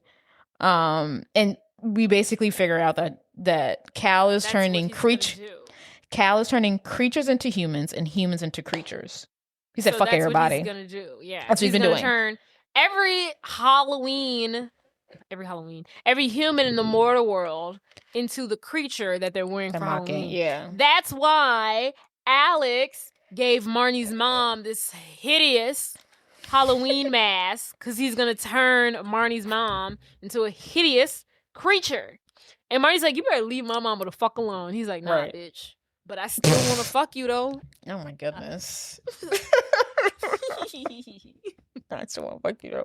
Like, you could be mine anytime, Shawty. You can come. Right. You can come join he's still like, you sure you don't want to join my team? But he's pretty, like, I still have the hots for you, though. Which I think is crazy. Like, hello? Like, no, I don't. Like, no, come on. Like, stop being weird. So he just, like, pops in to, like, say that. And he pops out. And he pops in like he's in the fire. Like, he's smoke. There's like a fire lit. There's like a chimney. There's a fire lit. He comes through the fire. So first he was in the fucking cement wall, and now he's everywhere. And so Marnie's like, all right, Luke, we got to hunker down. We got to get on this shit. Let's do this time travel spell. Let's go back in time and see if we can sort this shit out. Aggie's completely gray. She's no help to us. We've got to do this. So she says the spell. She struggles with it a little bit. She says it, and they go back in time probably a solid, like, 10 minutes. Right. Not far enough. Yeah. So looks like you only set us back 10 minutes. And she's like, okay, relax. I'll do it again. You said it wrong, right. So she says the spell again. They now go back to prehistoric times, to the days of the cavemen. And now they've gone too far. So she does it again, and now, I don't know, she gets it just right, and they're at Gork's place when Gork is no longer gray. His house is full of shit. He's mean. Prime Gork era. So this is where they need to be. So she's like, all right, cool. Now Gork pops up. Gork, mind you, is not a nice man. He's mean. He angry. He like a junkyard dog. He just old and fucking mean. So he sees two people in his fucking house, and he's like, what are you doing in my cottage? And he is very irate. And Marnie's like, hey, sorry to interrupt. My grandma Aggie sent me. He's like, I don't give a fuck. I hate your grandma Aggie. And she's like, well, she thinks so highly of you. And she thinks you're the most greatest garbage collector and you're smelly and gross and she thinks you're fantastic. And he's like, I hate Really? witches. What do you want? And she's like, all right, look. Just so you know, you're trying to kick us out right now, but I want to let you know in about 10 or so years, maybe 20 years, Kalabar's son is going to come out, take revenge on all of Halloweentown, and he gonna fuck up your shit, and he gonna make all your shit gray. And you gonna be gray, your shit gonna be gray, your little roaches that you got for pets aren't even gonna be here, your house is gonna be clean and neat. And he's like, clean and neat? I hate clean. I hate neat. And she's like, yeah. So if you want to prevent that from stopping, you need to help us. And he's like, okay, fine. What the fuck do you want? And she's like, we're looking for a spell book. It's black. It's got leather cover, it's bound together, it's super big, it's super heavy. That's what we're looking for. And he's like, all right, the book's over here, have fun. So they're looking for the book, etc., etc. They're trying to find it. Hours go by, minutes, who knows, I don't know. They only got 4 fucking hours to figure this shit out, so I don't know, it's been like 20 minutes, I don't know. Right. And so they can't find it, and Gort is like, oh, are y'all looking for this spell book that's like black and it's bound by leather and it's like really big and it's really heavy? And yes, they're motherfucker. like, yes, we are. And he's like, oh, you know what? I think I sold that book about 50 years ago to Kalabar. So, which is hilarious. I was like, not Kalabar. I don't have playing forever. Right. And she's like, 50 fucking years ago, you sold that fucking book. And you could have mentioned this the moment I arrived. You just remembered. You're just now unlocking this in your brain. So now Marnie realizes, oh, this nigga been working on this plan forever. Yeah. And he always had the copy of the spell book. He's had that for 50 plus years. He didn't even need it. He didn't. So when he came into my crib and stole my grandmother's original copy, he was doing that to ensure that she couldn't undo the spell. Because he already had the copy. He needed the original. So. What a dick. That's that. Right. That. Back in Human World, Sophie, being the star witch that she is, she's been reading up on golems. A golem is a creature built from mud and will do whatever the creature's master tells him to do. She thinks that Cal's dad, Alex, is one of these things, a golem. She tells this to Dylan. She's like, you remember you saw a frog after Alex just left? And Sophie's like saying all this, and she tries to convince Dylan for them to go check on their mom at the dance. After a while, he reluctantly says yes, and they take off on Sophie's broomstick, and they head to the dance to go check on their mom. But yes, back in Halloweentown. Okay, so while they're there, they feel defeated, and Marnie's like, okay, what the fuck now? We don't have the book. What are we going to do? And then Luke, is like, hey, we can figure this out. He tries to convince Marnie that the spell did not wear off, that she must have said something to reverse the spell. And he's like, okay, can you... Yeah, on him. He's like, can you remember what you said? And she was like, okay, well, I was talking about there had to be a trap that did this, and then it went back, and he was like, no, you didn't say that word. I think you just said a trap. And he was like, okay, so you said like every spell can be reversed by flipping it back. So he writes it down on a piece of paper, and he's like, there's something here. He writes it down. He's like, okay, what did you say? She was like, I don't know. There must be like something to get us out of this trap, out of this curse. And he's like, no, you didn't say curse. And she's like, look, I don't remember. And he was like, it's here. It must be right here. He's writing it down. He's like, trap, and he's like, isn't this like something like, don't you just like say this backwards? You say like you can reverse the spell saying it backwards. And she's like, it's one fucking word. And he's like, can you just try it? And she's like, okay, fine. So she takes the words, trap, and he's like, yeah, if you say it backwards, it's apart. And she says it, and she's like, okay, fine. Apart. And he's like, can you say it with like a little bit more feeling? Like a little bit more oomph? And she's like, okay, fine. So Marnie turns to Gort, and she says, apart. All her might, all her energy, and all her magical being. And it works. He turns back into his nasty, raggedy, trifling self. And she says, Trapa. And then he goes back to being gray. apart. He goes back to being colorful and annoying and rude. And that's it. They got it. They found the solution. They found the reverse spell. They can now get back on the bump and grind and turn Halloweentown back into what it needs to be. Right.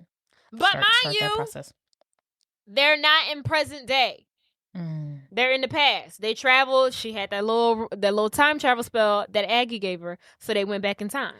And they said, "Okay, cool. Now we've got the reverse spell to the gray spell. Let's go back to present day." Okay, cool. She says, "Oh, spell that I put down here. Where's the spell, the time travel spell that was written down on that piece of paper?" Which is so stupid. You just placed it down, a piece of paper, in a pile of trash. Chest. You got a purse on your hip. Why you didn't put it in the purse? Oh, goodness. And so she's like, "Where is it?" And he's like, "I don't know. You had it." Luke's like, I don't have it. You had it." And she's like, "Okay, I think I left it. Well, there's shit everywhere." So she don't know where she left it in Gork's place because there's shit everywhere. And Gork's like, "Oh, no. You shouldn't have done that." Done what? And she's like, "What do you mean I shouldn't have done that? Like, this is where everything goes that's lost. This is where everything appears. So it's in here, right?" And he's like, "Everything that's lost outside of here appears here. Everything that's lost here goes poof." Poof. Marty's like, "Poof? What the fuck you mean poof?" And he says, "Nada. It disappears. It's gone forever." And she's like, "Bruh, you gotta be joking me. You mean to tell me we stuck here?" And so Luke's like, "Well, can you like remember the spell? Please tell me you can remember it." And she's like, "Remember it? It was Yiddish. I barely could pronounce it. Of course I don't remember it." And he's like, "Well, you gonna have to try, boo-boo." So she tries it out. She gives it a go. She can't remember it. Somehow the spell that she keeps on saying turns Gort's hair in white and makes a bunch of like garden gnomes appear. Yeah. And she's tried it over and over and over and over again, and it's just not working. And Gort's like, "You know what? I've had enough of this. I'm sick of this. Why don't you just use my time portal?" Why do you keep doing this, Gort? Why do you keep doing this to me? Why do you keep on telling us about? We only got 4 hours, Gort. Why do you keep making me hunt for things and then remembering things as a backup? Right. Just leave with it. Just leave with that shit. And he was like, "Yeah, I've got this timeline, this portal timeline. Some wizard must have lost it a couple of years ago. I got it right here." And he shows it to them. I don't understand how any of this. I don't know how to. No, like when they introduced that, I was like, okay, we have 2 versions of time travel. Too much, guys. Yeah, this is too. So he opened up this little portal. And he tries to explain it. It's like a black hole, and we see years going by. We see like 1850, 1940, 2000. He says, "Ride the line." I don't know. And he's like, "Ride the fastest timeline." And Marty's like, "Yeah, totally, sure. I completely get Right. this." What does that mean? Ride the fastest timeline. I was like, how does the timeline know where I'm going? I didn't understand that. This don't make no sense. And she's like, "Oh yeah, totally." So she gets out her witch's broom. She gets on it. She tells Luke to get on it. And she's like, "We are out of here." Okay. They ride the quickest timeline, whatever that fucking means. And like, she's like, "Oh, look, 1937's going pretty fast. Let's get on that one." And I don't know. Yeah. They ride the timeline. And he's like, "Looks like we only have 15 minutes. And then she's like, "Oh, let's get in that black hole." Then they get in the black hole. I don't know. And somehow she figures it out. And somehow they're back. They make it home. They're back to present day. I don't know how that shit happened. Yeah. So back in Mortal World, Dylan and Sophie have arrived to the school costume dance. They find their mom and they try to tell her that she's in danger. But the mom, of course, is not having it. She doesn't believe them. She's like, y'all gonna stop hanging out with your grandmother because she's filling y'all head with woo woo, boo boo, noo shoo shoo. So Sophie's like, "You know what? I'm taking this on my own hands." She starts she starts provoking Alex and starts talking about mud and flies, and she makes like a fly appear, and Alex is looking at it, and his big long frog tongue hops out of his mouth and he eats it. And finally the mom is like, "Oh, this nigga's a goblin." everything they've been saying is true. And this man that I'm going on a date with, as handsome, nice, possibly rich, is a pile of frogs. Finally, the mom gets upset. His response is, nobody's perfect. Nobody's perfect. I mean, I guess he was a nice guy. He's just evilly trained. But yes, finally Gwen accepts that Alex is a golem, and she does a spell to turn him back into a group of frogs. That's what he was the whole time. And at this point, they understand. She did that in front of. They're at this Halloween party. Oh yeah, in the middle of everyone. This Halloween dance at a high school, and she does this in front of everybody. I was like, You was just telling your daughter not to do magic in public. Right. And you literally just did magic in public. And everybody saw this human being go from a human being to a pile of frogs. We're not going to unpack that? Yeah. Everyone, you got to worry about your own business. But yes, so at this point, the mom finally realizes that Aggie and Marnie are in danger. She's like, what time is it? The portal's about to close. Have y'all talked to them? You're like, no, we haven't talked to them. She's like, how has y'all been getting in contact with them? We've been using the zombie heads. So they try to use the headphone to call them, but the thing doesn't go through because magic's not working in Halloweentown. Everything's fucked up. Bad reception. And shit is the futteth. They're freaking out because they can't get in contact with anyone, and they know something bad's gonna happen. Back in Halloweentown, Marnie and Luke made it back to the right timeline.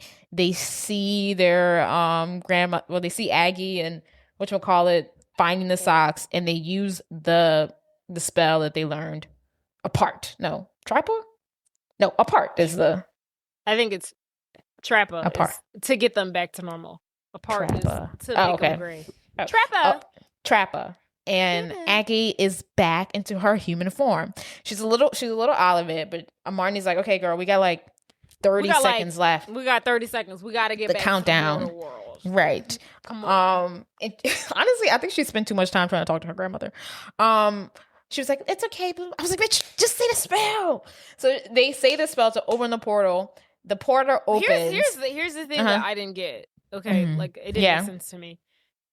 If the boy locked the portal, he locked it. Like y'all, when we first started the movie, y'all tried to open the portal and go back to the mortal world. That's true. Once you found out that he stole the book and he couldn't open. So why is it opening now? I didn't understand. That's true.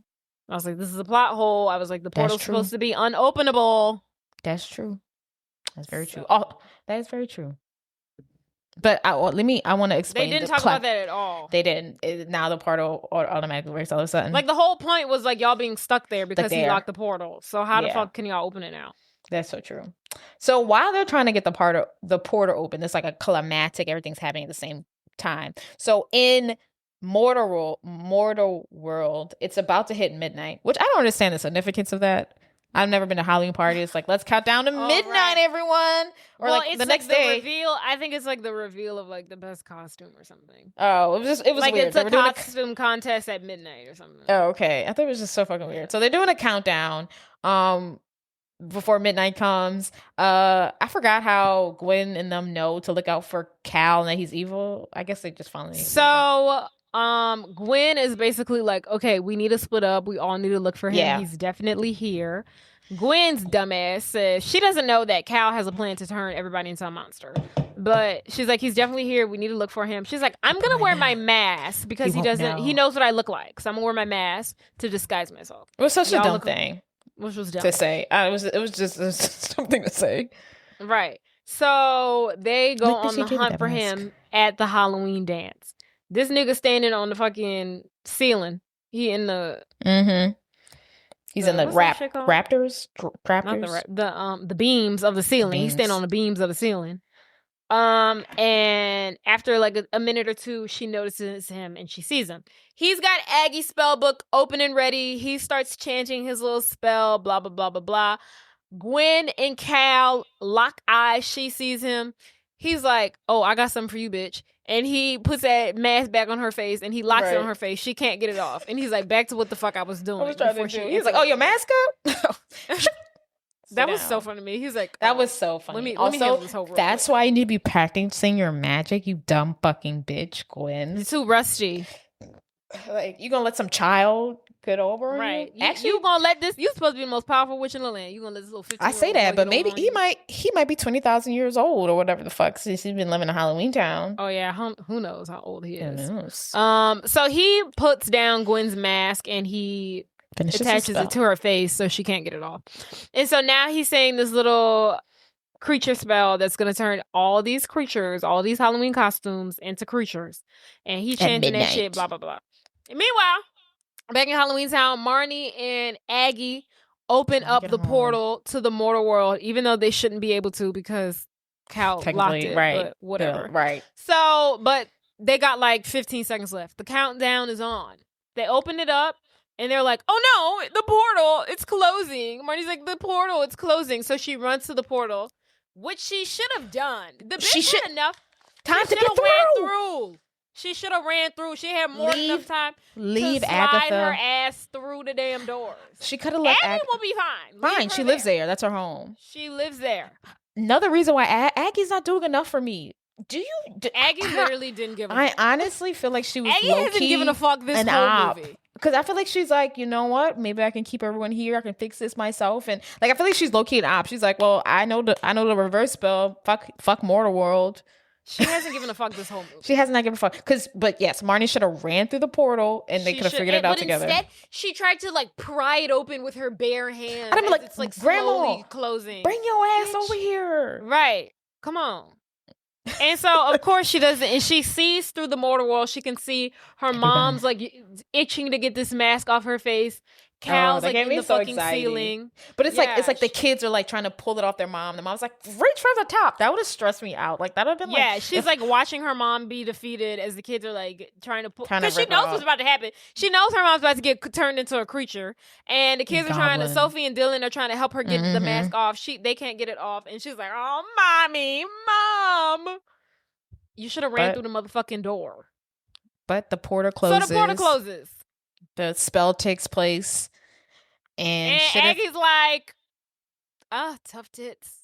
And Marty's like, what do you mean? Like the portal, she's like, look, like the rules are the rules. Like, look, that's my daughter. We can go back in a year. But she says like we can go back in a year.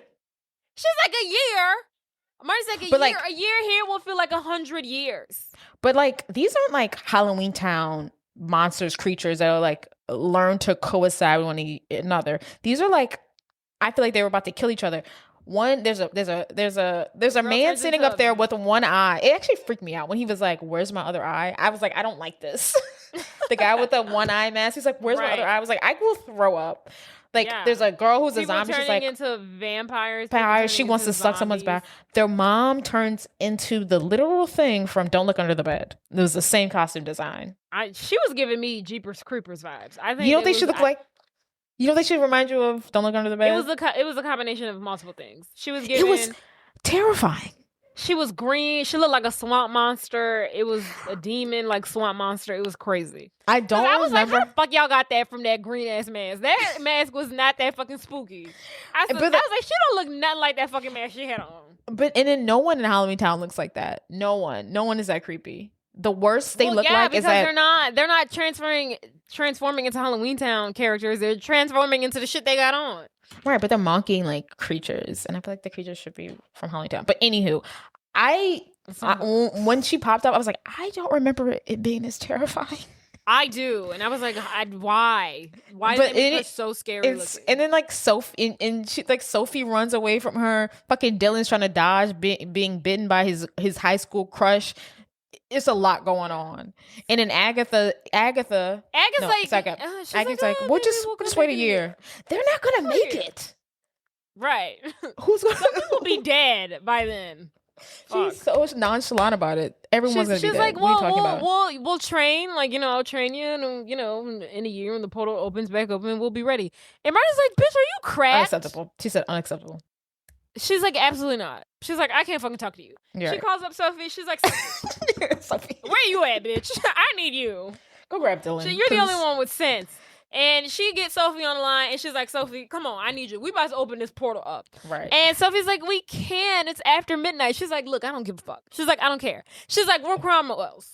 We're supposed to have the strongest magic in all of the land, right? And she's like, I guess so. She's like, no, bitch, I need you to believe. You need to believe or it won't work. And she's like, do. you're right. We have the strongest magic. She was like, no, go get your fuck ass brother. Where Dylan at? Go get him. I do like how, for one, she was like, I don't accept that we're locked in. I also did not realize that the whole one night thing was like a rule that they put into place. They're like, oh yeah, we can totally break that. Like, why are you acting like all of a sudden that we can't break rules? She's like, there's no spell for it. We'll make one up, bitch. Right. This is all make believe. Like, there's no spell for it. She's like, yeah, well, the portal wasn't always here. Mm-hmm. And it wasn't there before. We can get rid of it now. Okay. Yes. She's like, we'll make up a spell for it. Go get your brother. Right. And so, yeah, Sophie rounds up Dylan. Lock in. Marnie rounds up Aggie, and she even gets Luke involved, and Luke's like, I'm not a witch. She's like, look, I need anybody who believes, okay? I need positive energy. I need positive energy and faith. So they all get in unison. They're all holding hands. Dylan and Sophie are holding hands. They start, I don't know how they all magically figured out they know the same spell, but they all start chanting the spell, and, as they say. What's the spell? I want to figure out what it says. We call on the dreams of creature immortal to heal the wound that worlds divide. From now on, we can create a portal and each of us our own path to decide. That was it. We call on our dreams of creatures immortal to heal the worlds divide. We need that right now in this world, but not me to say it, some other people. Okay, so that is what opens up the portal to, because there's a division between the mortal and the creature world. I wonder if anyone's going to remember this. Like, do they know about, I don't remember what happens in Halloweentown. How do they know about creatures? But I know they go into the mortal world. I don't undercover. The mortals don't know. Okay, so no one remembered this night. No one has any clue. Do they do just to forget this happened?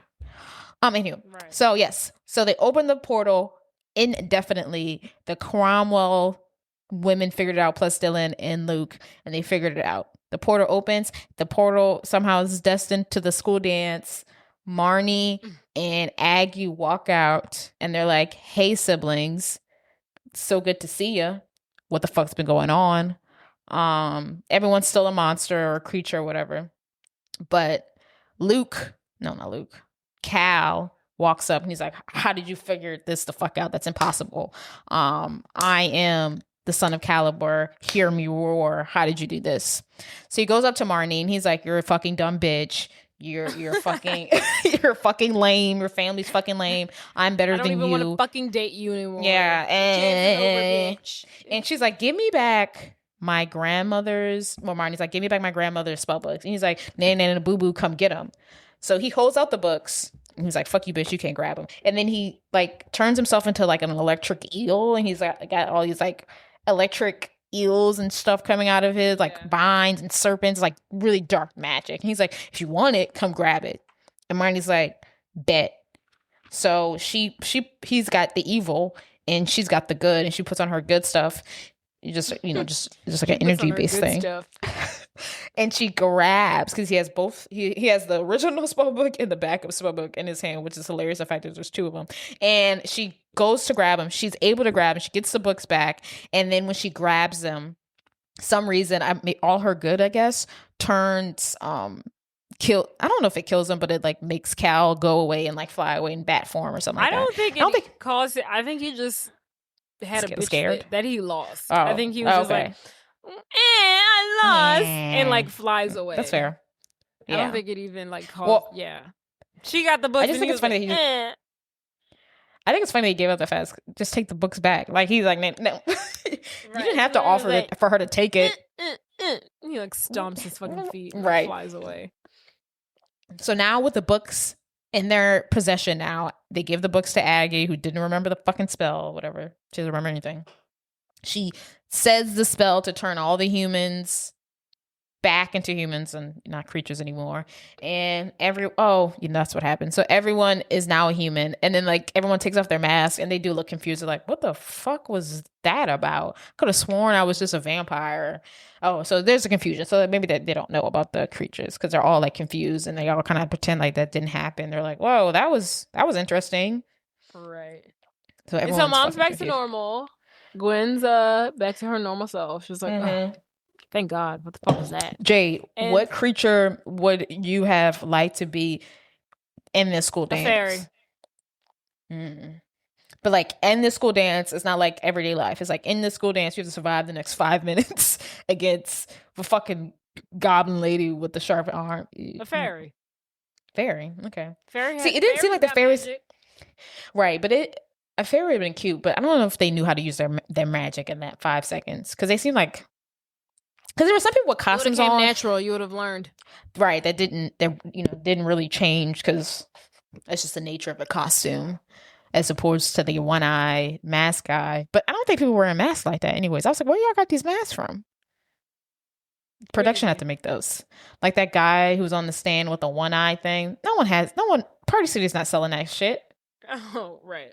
Like somebody like no one wears masks like that. Like everyone in this movie has their own special mask that they wear. Party City's not like I've never seen more than 5 people in one Halloween night wear a fucking mask like that. And if it's a mask, it's all Scream.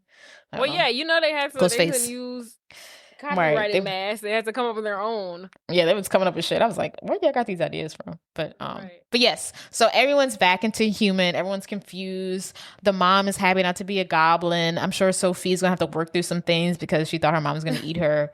Dylan's crush almost as a family. Dylan's crush almost sucked on his neck and he was kind of hard doing it. He was like, I don't know what this is.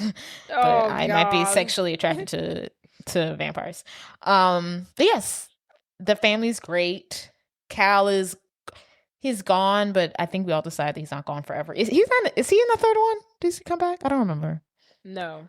Yeah, I can't remember who's the evil person in the third one. And they should have kept him coming back like Voldemort. They should have done the whole Voldemort thing. They should have. It would have been perfect. Because in the third one, is one of the Halloweentown people evil, or is it someone doesn't want them to combine? I can't remember who it is. But yes, the family, they go back to Halloweentown and they go around Halloweentown breaking the spell and saying Trapa, turning everything. Sophie, Marnie and Dylan, for every Trappa, they turn one person back into color. But Sophie does Trappa and like a whole section turns back into, just kidding, I don't know. I'm saying she's a more powerful witch. Oh. But even Dylan does the whole Trappa thing. He gets in on it. He does one spell to turn Benny back into a skull and bones. Dylan actually pisses me off because I honestly think Dylan's a sleeper. I feel like he's really strong too. Honestly. He probably is, yeah. I don't understand how you could be such a boring ass bitch that you're like, I'm a witch and like I don't want to touch it. Who raised you? Why are you so boring? Right. I'm a witch and I want nothing to do with it. Like, what? Like he get that from his mama, his whack ass mama. But at least the mom, like she touched it. She was like, okay, yeah, I've experienced this, not into it. But like he act like, and then also like he's cool. Like that might be the coolest thing you got going for you. Why aren't you using this? Honestly, to your advantage? Right. This actually could help you in life. Make you cool. Propel you into popularity. It's ridiculous. I can't stand Dylan. And I would have liked to see a movie where Dylan, leaned into it. I would have liked to see a movie where Sophie and Dylan. Well, in the fourth one, he goes to Halloweentown College. Oh, he does, Dylan? Mm-hmm. He's still on his same bullshit, though. It's just like, why are you even here then? No, it's the same. I actually kind of remember that. It's the same character? It's him. Yeah. Same actor, yeah. Yeah. So it's just, Sophie doesn't come back because I did read that she stopped acting by the third one, I think. Yeah, she barely in the third one. They just show her sitting on the couch. Yeah, I think she said that. We see her. I read that she stopped acting, and then for whatever reason, they replaced Marnie. Whack. So, Jade, what's your favorite Halloweentown? The first one, of course. The I second like one's my number 3 favorite. too. 4 really could have been good if they'd have just kept her in there. I had to rewatch number 3. I feel like in my back of my head, I don't like the costume designs.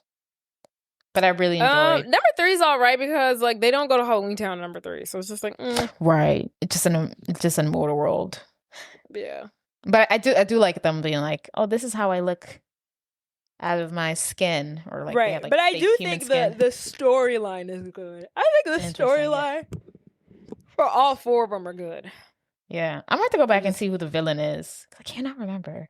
It's the principal or something. No, it's the not the principal. It's the it is the principal. It's the guy who like the panel. I don't know, like the Ministry of Magic. I don't know. He's like the leader of the Ministry of Magic. It's him because he was mad that old girl opened up the portal. They tried to mingle. Pissed. Yeah, right. Like something. It's someone who pretends to be on their side but isn't. Yeah. I really enjoyed the second one. For whatever, to me, who makes this movie is Groot. Not Groot. I'm thinking of I am Groot. I'm thinking of fucking Gort. Guardians of the I'm thinking of Guardians of the Galaxy. I really like Gort. And for whatever reason, I feel like his character and his whole this is where the lost things go really contribute to my anxiety as a human, and I feel like that really shaped me. But like I used to be really anxious about his home, and I don't know. I used to often think about her losing that fucking thing and them losing things in there. But I really enjoy him. Just anxiety riven. Yeah, I don't know. I just thought it was cool, and I do like it was a little dark. I think it was a good number 2. It was just too much going on. It was like, oh, the bag's not working, so now we have to go to Halloweentown. Now everything in Halloweentown is great, so now we got to go back to the mortal world. Oh, the book is missing, so now we got to find the book. Oh, the book is lost, so now we got to go to this man's house. Oh, the book lost in this man's house, so now we got to go back in time. Oh, but I forgot the back in time spell, so now we got to do this time travel line. Oh, but now we did the time travel line, and now the portal closed. It was just too much. It's too much. We need to have one consistent issue. And it was like 7 different issues. No, it wasn't. I don't think she had the time travel, but... Yeah, I think they should have kept out the time travel shit. Like, oh, let me go back in time. That was unnecessary. Yeah. Or don't bring confusing. It was really confusing when they brought in the timeline. Right. Portal thing. And I was like, okay, well... Right. Now we got too many different versions of time travel. Yeah. But all in all... pretty good. Jade, I really want to do something for Halloween, so start thinking about that. It's on a Friday this year. I'd like to go outside. Think about a costume if you want to do joint, individual. Oh, so these are my costume options. I don't know if I want to be Little Kim or if I want to be like the main guy. The what? I didn't finish. Okay. Little Kim or like the main guy in Rocky Horror Picture Show. Oh, that would be funny. But that's only funny when a guy does it. No, it's not. Have you seen a girl do it? Sure. Okay. What I want to be is the Lorax. Oh, Jesus. Alexander Hamilton. Or I was watching The Corpse Bride today, and I was like, it'd be fun if I just did one more bride thing. Because I got married this year. Like a corpse bride. That's hard. Oh, no. You don't have the corpse bride. Yeah, okay. Yeah. That makeup is hard, though. The blue. I just throw blue on my face. Well, no, do you know what we're going to do for Halloween? No. Okay, cool. But we're doing something. Fine. We have to dress up. It's the only Halloween. Come on, please. Yeah, I want to do something. If you go to dinner and then go out or go to dinner. Or even just sit. Halloween costumes? Yeah. Look at all these women. They're all dressed up as him. You can't barely see, but okay.